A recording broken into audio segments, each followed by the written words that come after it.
Bonjour à tous, bienvenue dans ce webinaire de formation à l'utilisation de la nouvelle plateforme Phil. Je suis Anaïs Cloteau, je suis consultante à l'agence de Montpellier. Je serai aujourd'hui accompagnée de Pedro Martinez, directeur commercial délégué au service en ligne, en charge du développement des prestations digitales chez Adéquation. Présentation faite, nous voulions à ce stade vous remercier de vous être inscrits à ce webinaire que l'on a réservé à nos abonnés du Rhône-Alpes, de manière à ce que vous puissiez nous poser toutes les questions nécessaires. Nous sommes ensemble pendant environ 45 minutes. Nous avons organisé cette présentation en 2 temps. Premièrement, une démonstration de l'outil à partir de 2 cas d'école traités par Pedro pendant une quinzaine de minutes. Nous y verrons les principaux modules et nous nous arrêterons tout particulièrement sur celui de la restitution statistique. Sachez que ce module vient d'être activé depuis hier et vous avez aujourd'hui la primeur de le découvrir. En deuxième temps, nous vous proposons un temps d'échange afin de répondre à vos éventuelles remarques pendant environ 20 minutes. Avant de rentrer dans le vif du sujet, un mot pour vous rappeler le contexte de l'évolution Phil. D'abord, au format papier jusqu'à 2011, vous le receviez jusqu'à présent tous les trimestres au format PDF. À l'ère de la data visualisation, nous nous devions de vous proposer une nouvelle mouture prenant en compte de nouvelles fonctionnalités et facilitant l'accès à la donnée, une ergonomie intuitive et une personnalisation des tableaux de bord. Vous avez dû recevoir un mail récemment vous invitant à activer votre compte Phil afin de récupérer votre publication du premier trimestre 2021. Les identifiants que vous avez alors créés sont les mêmes que pour accéder aux éléments que nous allons vous présenter. Les personnes qui ont un accès e-Focus, vos codes d'accès sont identiques. La plateforme Phil est disponible depuis l'URL inscrit dans le chat de discussion, que je vous rappelle, https://phil.adéquation.fr. En cas de problème de connexion ou de fonctionnalité, n'hésitez pas à vous rendre sur la chatbox du Phil Promotion, la petite bulle bleue en bas à droite de l'écran. Un collaborateur Adéquation vous répondra directement. Vous pouvez bien entendu poser vos questions durant la présentation de ce matin dans l'espace de discussion. Nous y répondrons en seconde partie. Enfin, nous vous précisons qu'il ne s'agit pas d'une conférence marché, mais bien d'une présentation de l'outil afin de mettre en perspective la pertinence des indicateurs en fonction de votre vision du marché. Je laisse maintenant la main à Pedro qui va rentrer un peu plus dans le détail à partir de 2 cas d'école. Merci Anaïs. Bonjour à tous, je suis Pedro Martinez et je suis ravi de voir l'intérêt que vous portez à cette nouvelle plateforme Phil. Mon objectif au travers de cette session de formation est de vous donner les clés pour utiliser au mieux et en fonction de vos besoins cette interface de conjoncture de marché. Il nous semblait pertinent de vous faire une démonstration en configurant son utilisation comme vous pourriez le faire chez vous, à l'image d'un directeur d'agence par exemple. Imaginons que vos équipes travaillent historiquement sur le marché de l'agglomération lyonnaise et de sa proche périphérie, mais vous souhaitez élargir votre prospection au marché que l'on pourrait qualifier de détendu, donc un petit peu plus éloigné. En tant que directeur d'agence, vous souhaitez avoir une vision globale des programmes en développement des différents secteurs en périphérie de l'agglomération lyonnaise. À ces fins, vous utilisez l'onglet « Programmes et cartographie ». Je vous partage mon écran. Vous voyez que j'ai un peu anticipé les étapes puisque j'ai téléchargé déjà l'ensemble des programmes géolocalisés sur ce secteur. Nous distinguons notamment globalement les marchés directeurs de l'agglomération lyonnaise et de sa périphérie. Nous distinguons également d'autres axes de développement un petit peu plus éloignés comme l'agglomération viennoise, également dans une moindre mesure le Nord-Isère, et puis, comme vous le voyez ici, plus au nord, l'ACA de Villefranche-sur-Saône. Nous distinguons également des natures de logements différents. Vous voyez que la représentation graphique en rouge, ce sont les programmes en cours de commercialisation collectifs, et celles identifiées en vert, ce sont les individuels groupés. Je vous propose, dans un premier temps, vous pouvez voir que le premier aperçu de l'intensité permet d'avoir un aperçu de l'intensité concurrentielle. Elle permet notamment d'identifier les marchés disposant d'offres commerciales à l'échelle de la périphérie de l'agglomération lyonnaise.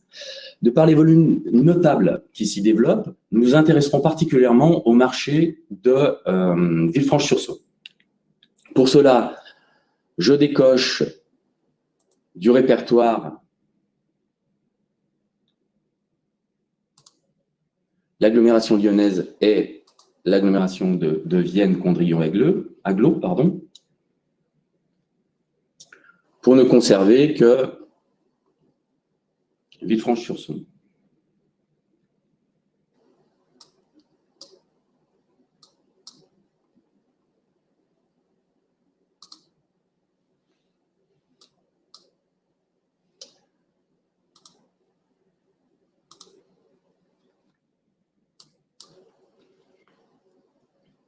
Le temps que ça charge.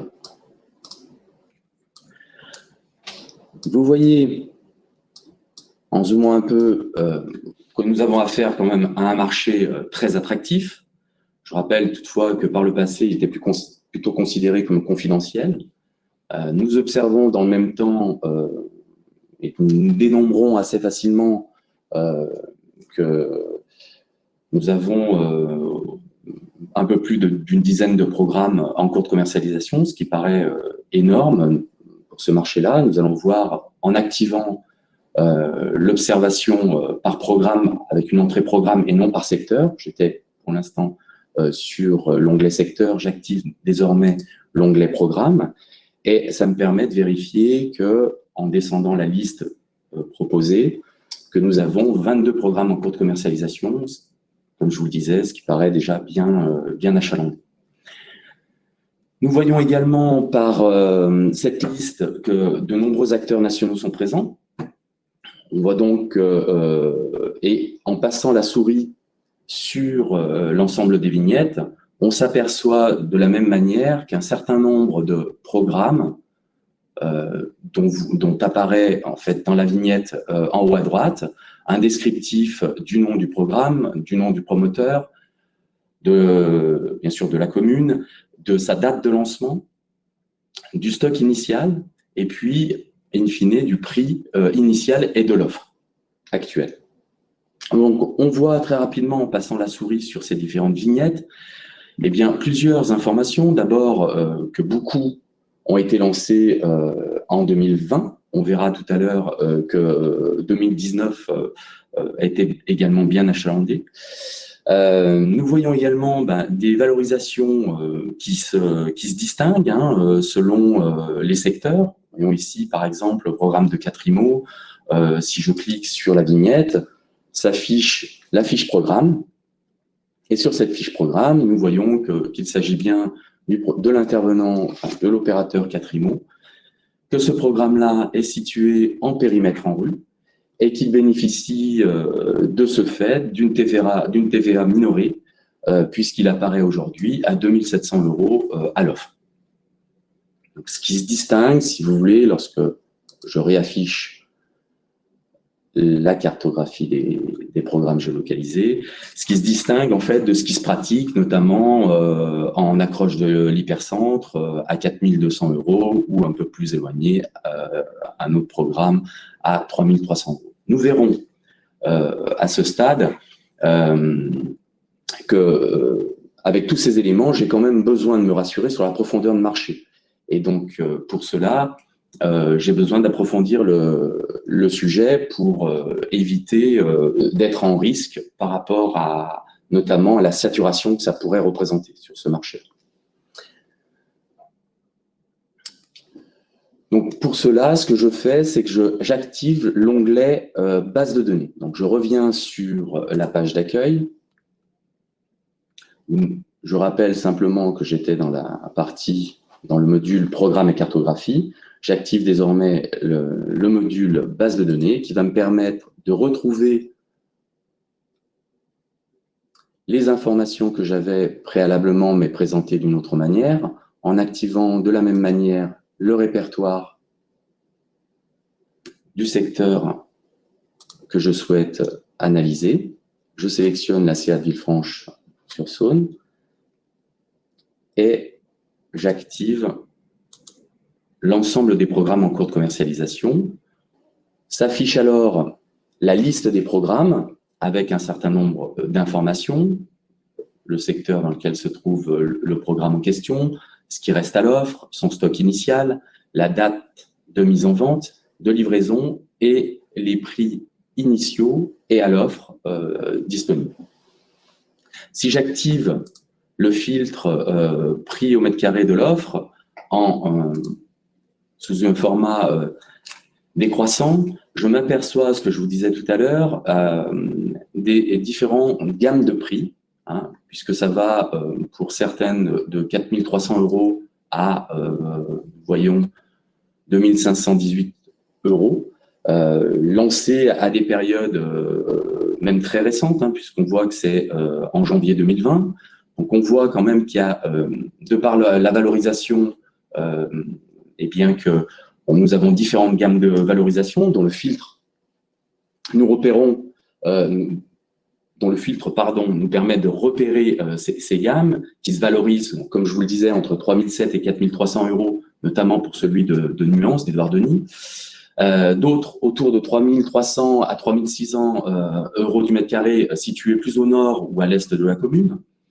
Et puis, un peu en deçà, entre 2005 et 3 000 €, on retrouve les programmes qui sont, comme je vous l'ai montré tout à l'heure, plutôt en périmètre de rénovation urbaine et en TVA minorée. Donc, d'un rapide coup d'œil, nous pouvons estimer également, de par l'offre, le filtre offre, nous pouvons estimer à peu près le nombre de programmes qui sont en cours de commercialisation, et également nous repérons très rapidement que la majorité, notamment 15 programmes, ont été lancés en 2020, ce qui a quand même inondé un peu le marché à ce moment-là.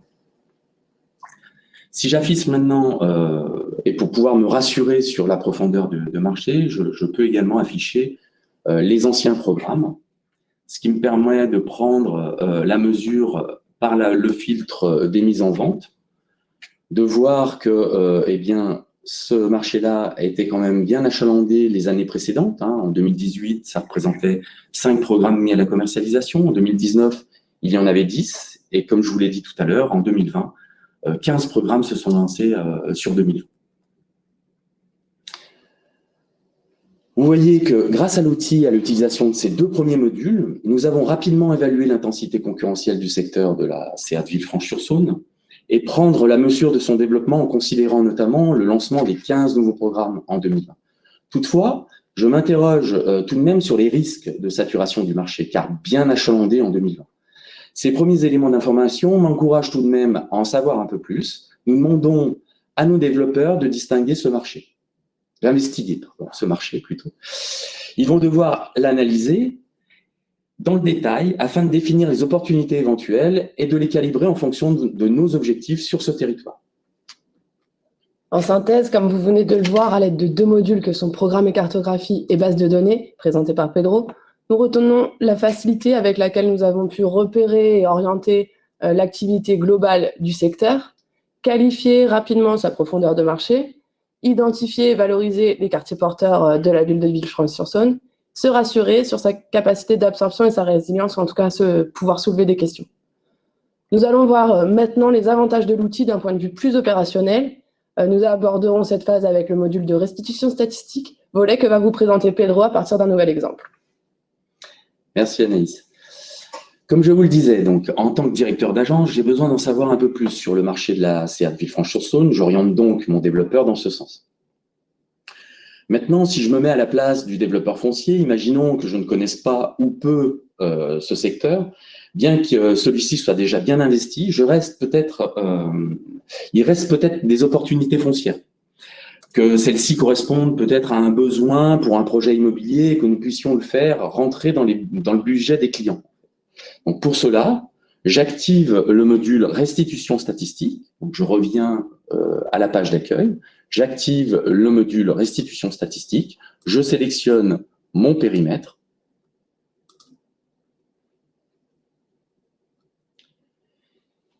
Et vous voyez que sur l'interface qui vous est présentée, qui s'affiche, nous avons plusieurs onglets qui sont sur le bandeau du haut et qui sont tous interactifs. Donc, nous, pour le besoin de la démonstration, nous allons activer l'onglet promotion résidentielle. Également, je vais avoir besoin d'analyser l'évolution de l'ancien et du locatif libre, le locatif social. Et puis, je rentrerai également dans l'analyse des territoires, de la demande et des ménages.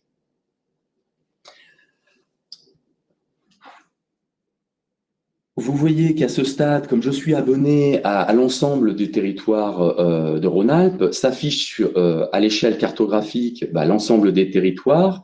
J'ai besoin, moi, d'activer celui du Pays Beaujolais. Donc, pour cela, je le sélectionne.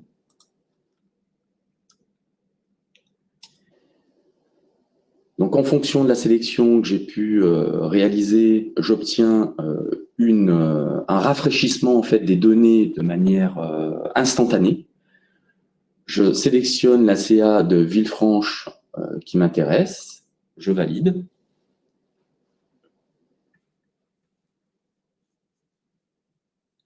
Et j'active, alors j'attire votre attention simplement que vous n'avez peut-être pas vu les chiffres, les résultats bouger à ce stade, c'est parce qu'ils se calent toujours sur la dernière période sélectionnée. Autrement dit, ici, sur les chiffres qui sont présentés, nous sommes au premier trimestre 2021. Ce qui m'intéresse, moi, c'est de filtrer ces éléments sur la période de manière annuelle et puis de choisir une période. Alors, j'ai le choix entre la choisir directement sur ce qu'on me propose ici ou bien de la sélectionner directement sur le graphe en sélectionnant, par exemple, les 5 dernières années. Je valide. Vous voyez qu'instantanément, les graphiques se sont mis à jour et on voit une certaine dynamique, une grosse dynamique depuis l'année 2018, puisque ça se traduit par un excellent niveau de vente jamais atteint en 5 ans. Vous voyez que nous avons plus de 300 ventes, notamment sur ce territoire. Si on regarde les précédentes années, on voit bien que on n'a jamais atteint ce niveau-là. De la même manière, si je m'intéresse un peu plus à l'offre, on voit que l'offre aujourd'hui, elle représente 418 logements à l'offre. De la même manière, vu que le secteur a été achalandé fortement, comme on l'a vu précédemment, eh bien, la résultante de tout ça, malgré les mises en vente et les bonnes ventes que nous avons réalisées, il reste quand même à l'offre 418 logements. Pour cela, et pour pouvoir également affiner notre connaissance de cet indicateur, eh bien, j'active l'onglet Offre, qui me permet de voir instantanément eh bien que cette offre, elle représente notamment 16,6 mois théoriques d'écoulement, le temps qu'il me faut pour écouler toute cette offre. De la même manière, cette offre, eh bien, le corollaire de cette offre, c'est qu'il y a eu du coup des ventes, et par rapport aux ventes qui se sont réalisées, ce qui m'intéresse, c'est d'analyser la nature d'acquéreur. Donc, pour voir si on s'adresse plutôt, si le marché, comment est constitué ce marché-là en termes de cible, et notamment, on s'aperçoit que sur la dernière année, notamment, que aujourd'hui, la part investisseur représente 64% de ce secteur-là. On voit qu'elle représente 192 ventes sur ce secteur. Et notamment, si on regarde un petit peu plus les dernières années, on voit qu'elle a pu même représenter en 2018 jusqu'à 70%. Donc, très fortement représentée. On verra si on active l'onglet typologie. Vous allez pouvoir vous apercevoir que l'offre est fortement représentée au niveau des typologies T2 et T3, puisque les ventes qui ont été réalisées sur ces deux typologies représentent 117 ventes pour chaque typologie. Et que, de la même manière, il reste à l'offre commerciale des typologies, sur ces deux typologies-là, elles sont fortement représentées par rapport à l'offre commerciale qui reste. Donc, une activité très orientée, comme je vous l'ai dit, investisseur, et sur des typologies type 2, type 3. Une activité aussi soutenue par l'incidence que ça peut avoir au niveau des prix, puisque si j'active le filtre prix, on voit très rapidement que à l'aide des graphes, et que ces prix ont fortement augmenté, notamment entre 2019 et 2020, hein, liés certainement, pour les bonnes raisons que je viens d'évoquer juste avant, avec une orientation d'un produit plutôt investisseur. Hein. Ces prix sont passés de 3 400 euros à l'offre à 3 670. On voit ici représenté par la ligne rouge. Nous regardons en fait la répartition des ventes par gamme de prix. Cette répartition nous permet de voir que les prix sont fortement orientés dans la gamme 3 000 à 3 006, hein, puisque ça représente 131 ventes, et de 3 006 à 4 400 euros, qui représentent 113 ventes sur la période. Si maintenant, j'ai perdu ma souris,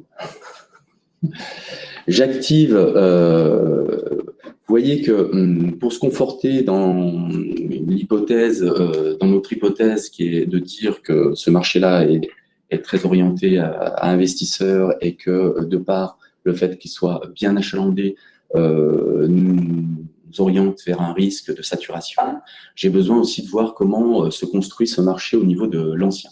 Donc, et pour se conforter, nous consultons le marché de la revente à l'aide en activant l'onglet ancien et locatif libre, locatif social. Je vois d'abord dans un premier temps que sur ce secteur-là, nous avons réalisé 668 ventes. Hein. Ces 668 ventes sur ce secteur, elles sont décomposées notamment en majorité par des ventes d'appartements.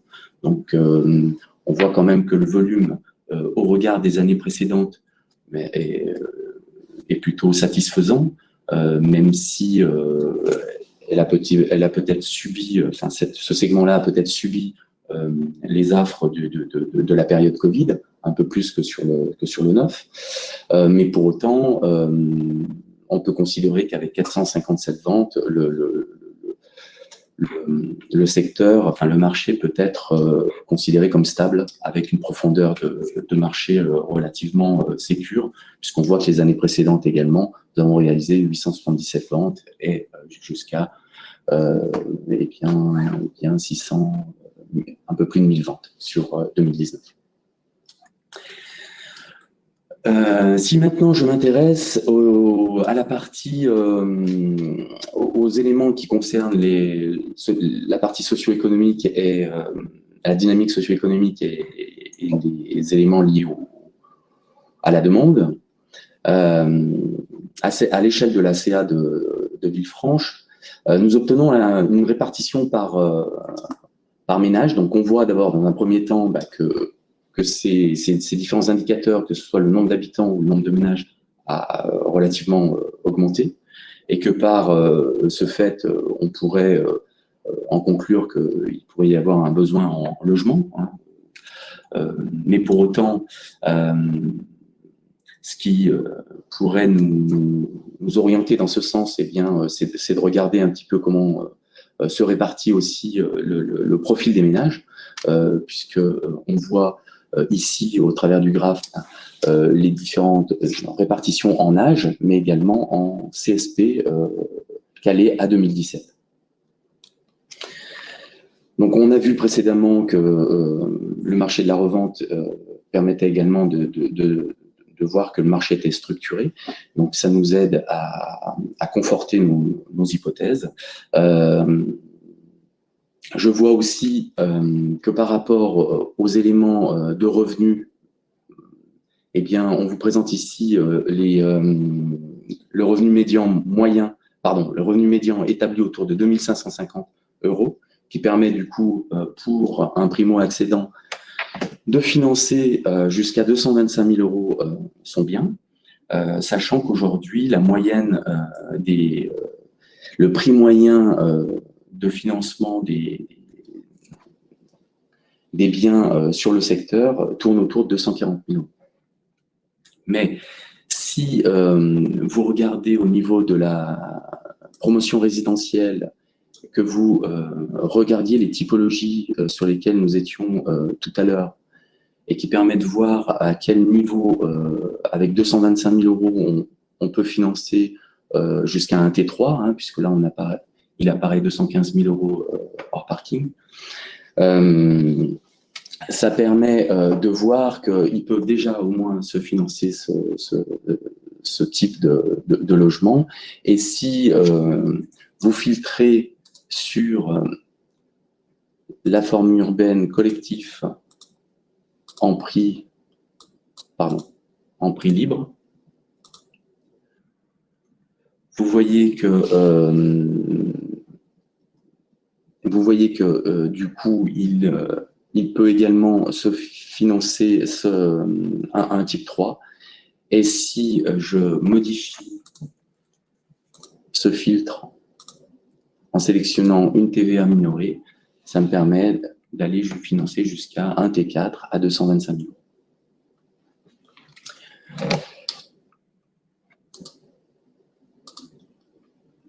€. Bref, vous voyez, l'outil restitution statistique m'aide à repérer les signaux favorables, calibrer les résultats selon les indicateurs de marché. Je peux qualifier notamment le marché de la CA de Villefranche par les critères suivants. Un marché, comme je vous l'ai dit, en fort développement depuis 2019. Une valorisation sur certains secteurs proches des valeurs que l'on retrouve en périphérie lyonnaise, hein, autour de 4 000 €. Hein, je l'ai évoqué également. Un marché demandeur, malgré un renouvellement de l'offre soutenu depuis 2019. Une demande portée majoritairement sur une clientèle d'investisseurs qui devrait continuer à être présent au vu de la répartition typologique de l'offre et des niveaux de prix pratiqués. Un marché qui permet malgré tout de desservir les ménages de primo-accédants, dont le budget médian permet d'acquérir un T3.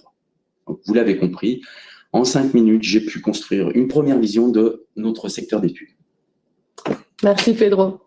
Nous l'avons vu, ce module interactif de restitution statistique nous a permis d'affiner notre connaissance marché, de positionner le niveau de promotion au regard des marchés connexes que sont l'ancien, le locatif libre, mais on aurait pu aussi aller regarder le locatif social, identifier les profils de ménages cibles selon différents critères, et puis piloter notre stratégie de développement en fonction des résultats obtenus.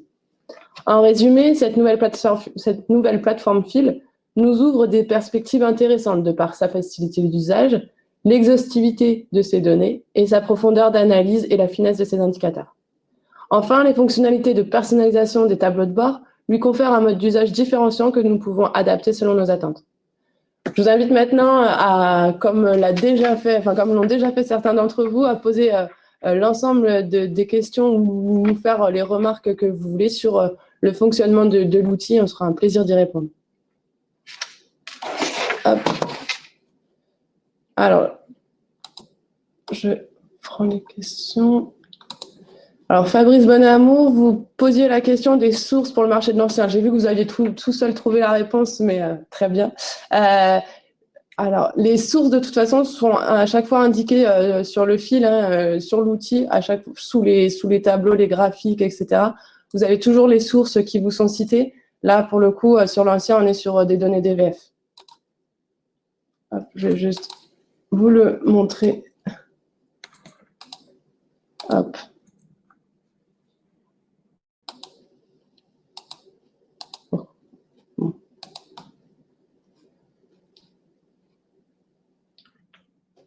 Hop, je suis pas du tout sur le bon outil. Pardon. Je l'ai si tu veux. Ouais, je veux bien que tu me montres.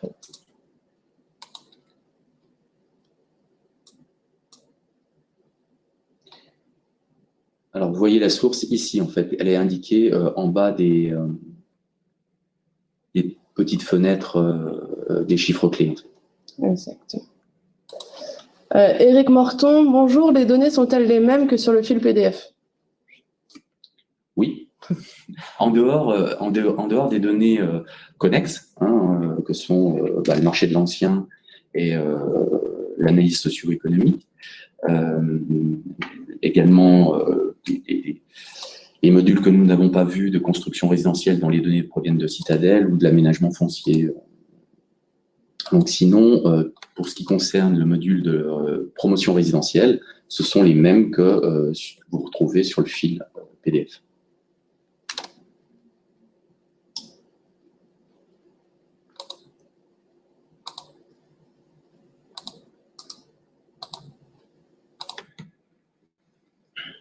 J'en profite juste pour vous montrer sur le fil. Justement, vous pouvez retrouver quand on vient à l'accueil. Donc, Pedro vous a montré l'accueil où où on a utilisé l'onglet programme et cartographie, base de données, et dans un troisième temps, restitution statistique. Vous avez ici l'onglet publication où vous allez retrouver l'ensemble des publications PDF, et donc en fonction de vos observatoires. Et je cherche Villefranche. Agglomération de Pays Beaujolais, c'est ça? Et du coup, sur un historique depuis 2018. Bon, là, c'est le temps que ça se charge, visiblement.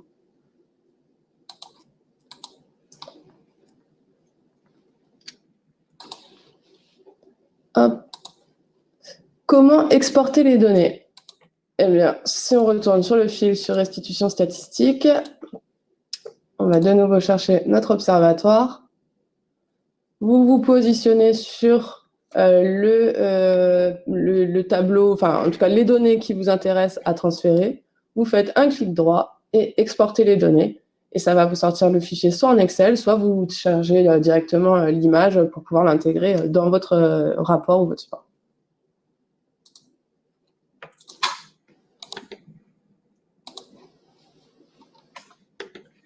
Hop. Bonjour, va-t-on continuer à recevoir le fil via mail? Alors, non, enfin, vous allez recevoir un mail, mais de notification, vous avertissant de la mise à jour des données du trimestre, mais il sera, la publication, elle, sera archivée dans l'espace que vous a montré Anaïs tout à l'heure, l'espace publication.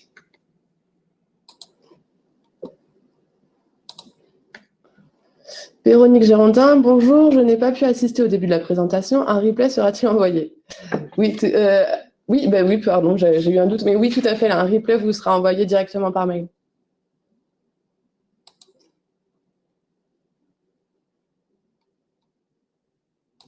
Hop.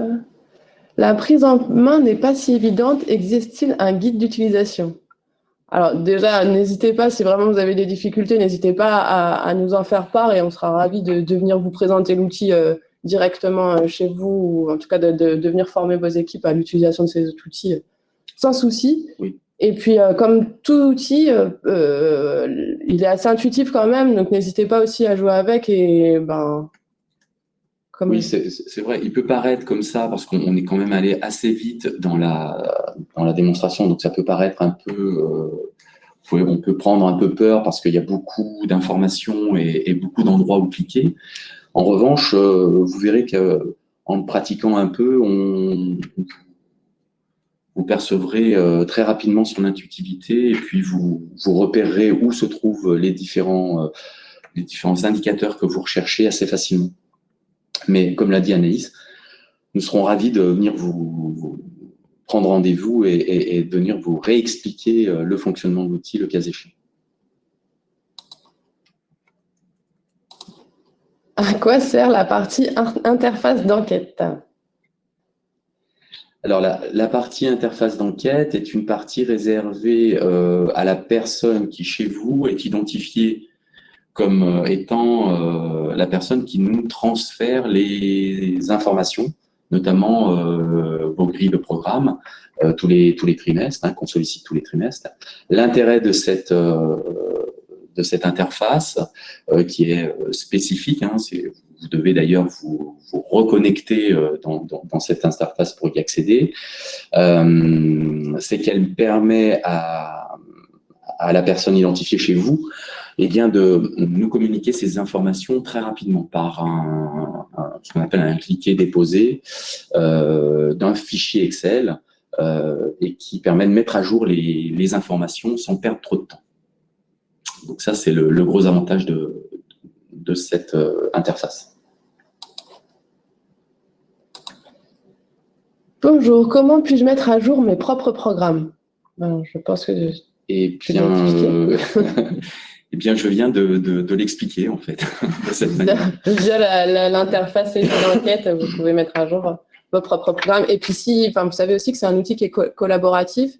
Et la chatbox que vous avez en bas à droite, le petit module bleu là, c'est aussi, il est aussi là pour nous remonter toute information qui pourrait vous sembler utile, un programme qui n'est pas affiché ou je ne sais pas, quelque chose qui peut vous étonner. N'hésitez pas vraiment à utiliser cette chatbox parce que c'est aussi pour nous la manière d'améliorer et d'optimiser notre outil et de répondre à vos besoins.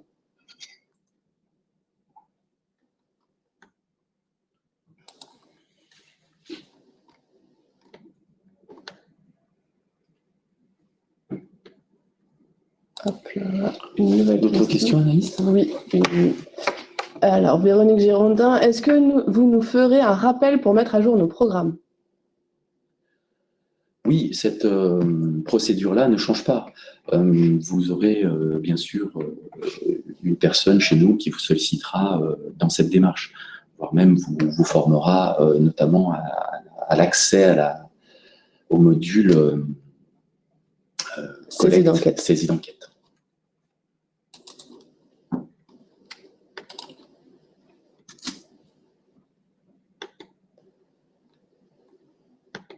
Comment peut-on sélectionner des programmes sur une zone en particulier?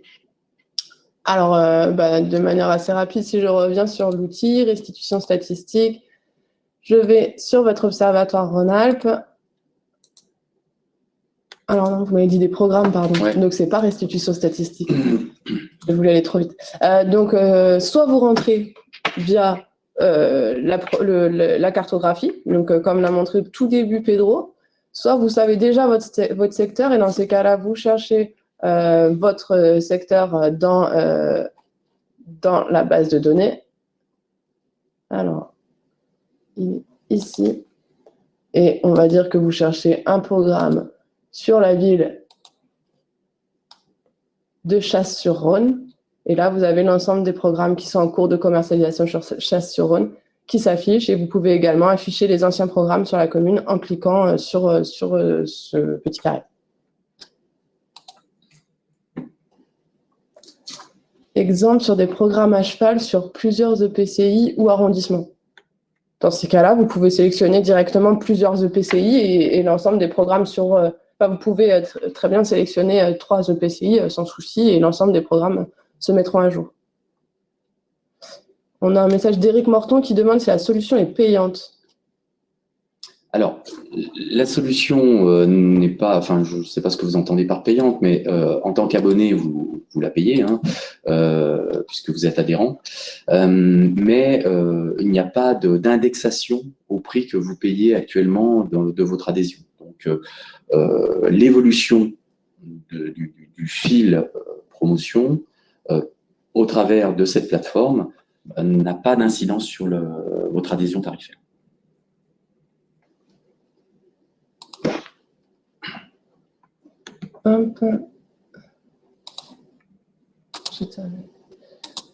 Comment retrouver mes notes de conjoncture fil? Donc, on l'a déjà montré, c'est dans l'outil. Si on revient à l'accueil, vos notes de conjoncture se situent dans l'onglet publication et vous pouvez aller en fonction de votre observatoire chercher les fils qui vous intéressent et ce sur un historique depuis 2018.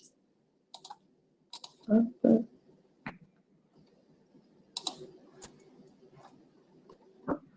Alors, une question, quelle est pour vous la meilleure utilisation entre vos deux outils eFocus et le fil? Alors, c'est deux outils qui sont très différents. Ouais. Non, mais je t'en prie, Annie. Alors, moi qui suis consultante et qui du coup utilise ces deux outils, j'ai vraiment deux utilisations qui sont très différentes et vous le verrez aussi par la pratique chez vous. Les deux utilisations sont très différentes aussi. Autant le eFocus, vous avez vraiment un regard via un univers concurrentiel. Donc, l'objectif, c'est vraiment de vous positionner ou de positionner votre opération via ce qui peut se faire autour ou via l'analyse des programmes en cours de commercialisation autour de votre site. C'est-à-dire que s'il n'y a pas de programme aussi en cours de commercialisation, vous n'avez pas forcément de données. Autant sur le fil, là, on est vraiment sur une analyse marché. On ne va pas du tout analyser l'univers concurrentiel des programmes. On ne rentre pas dans ce niveau-là. On est vraiment dans une analyse beaucoup plus macro. Exactement. C'est exactement ça. Ce sont deux outils qui vous aident à construire une vision, on parlait tout à l'heure de ce que je vous ai montré était une première vision, mais de rajouter, je dirais, un niveau d'analyse lié à eFocus permet de rajouter une brique et d'affiner finalement ce qu'on recherche, c'est-à-dire une vision à 360 degrés. Exactement. Alors, comment peut-on générer un rapport complet sur une commune ou élargi aux communes voisines, comme c'était le cas sur eFocus? Alors, comment peut-on générer un rapport complet sur une commune élargie? Alors, avant que Anaïs réponde, simplement vous dire que l'outil n'a pas vocation à générer des rapports d'études. Le rapport que vous pouvez, le seul rapport que vous pouvez générer, c'est la note de conjoncture qu'on vous met à disposition dans l'espace publication. Mais sinon, vous allez générer des chiffres clés, des analyses au format PDF en cliquant sur le bouton droit comme vous l'a montré Anaïs tout à l'heure sur certains tableaux ou histogrammes qui permet en fait effectivement de générer des informations sur un secteur donné ou sur une analyse précise, mais vous n'avez pas une analyse complète de votre secteur d'études. C'est vous qui construisez votre argumentaire et vos hypothèses de développement en fonction des éléments que vous allez rechercher. Alors, je voulais juste vous montrer, je change le partage d'écran juste pour vous montrer mon écran en intégralité et pour vous montrer qu'on peut aller... alors, comme l'a dit Pedro, c'est vraiment un outil sur lequel vous construisez votre propre analyse et du coup, le rapport, c'est vraiment votre propre rapport en fonction de l'opération que vous allez monter, en fonction du territoire sur lequel vous travaillez. Voilà.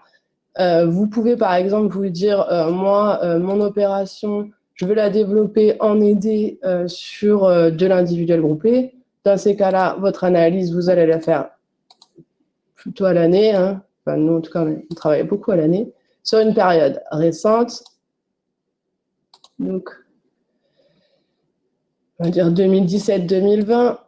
Je rajoute un filtre.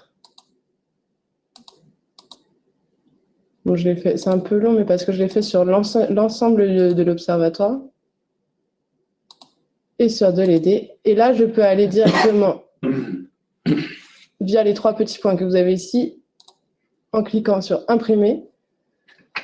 Le traitement que je viens moi-même de mettre en place avec les filtres que j'ai voulu appliquer, je peux venir imprimer la page l'onglet qui s'affiche. Donc, c'est vraiment essentiellement l'onglet volume qui va venir s'imprimer avec l'essentiel des chiffres clés que j'ai générés via mes filtres. Et de la même manière, vous pouvez aller chercher sur offre, vous voyez que vos filtres restent toujours actifs. Hein, on est toujours sur l'analyse sur les années 2017 à 2020, sur de l'individuel aidé, et ce, sur l'ensemble des onglets. Donc, vous allez pouvoir aller chercher sur l'ensemble des onglets votre rapport que vous avez généré. Et puis ensuite, aller chercher les données sur les caractéristiques de la demande ou les caractéristiques de l'ancien.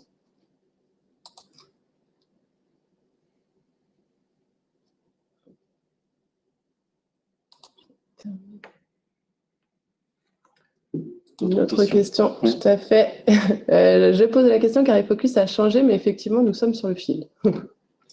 Très bonne remarque. Effectivement, le eFocus a aussi changé.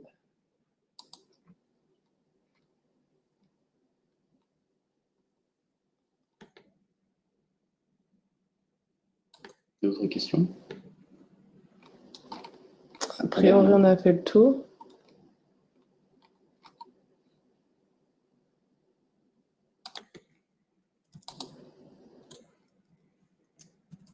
Pas d'autres questions? En tout cas, n'hésitez pas, si vous avez encore 2 ou 3 questions, à nous les faire passer. Moi, je vous propose de clore cet échange. Vous pouvez quand même continuer à nous poser des questions via la chatbox qu'il y a sur le fil. Je vous rappelle toutefois les grandes lignes aussi à retenir de cette prestation fil. Donc, 10 ans d'historique de publication archivée, une analyse sectorielle de l'intensité concurrentielle, un accès aux données connexes, qui sont socio-éco, ancien locatif, locatif social, locatif libre, etc. Un affichage des résultats statistiques personnalisés et téléchargeables au format Excel, et une mise à jour des données trimestrielles. Nous restons bien entendu à votre écoute et à votre disposition, Pedro et moi-même, notamment lors de votre première découverte. N'hésitez pas à nous contacter si besoin est. Nous vous remercions de votre attention et on vous dit à très bientôt. Merci à tous et bonne journée. Merci, au revoir.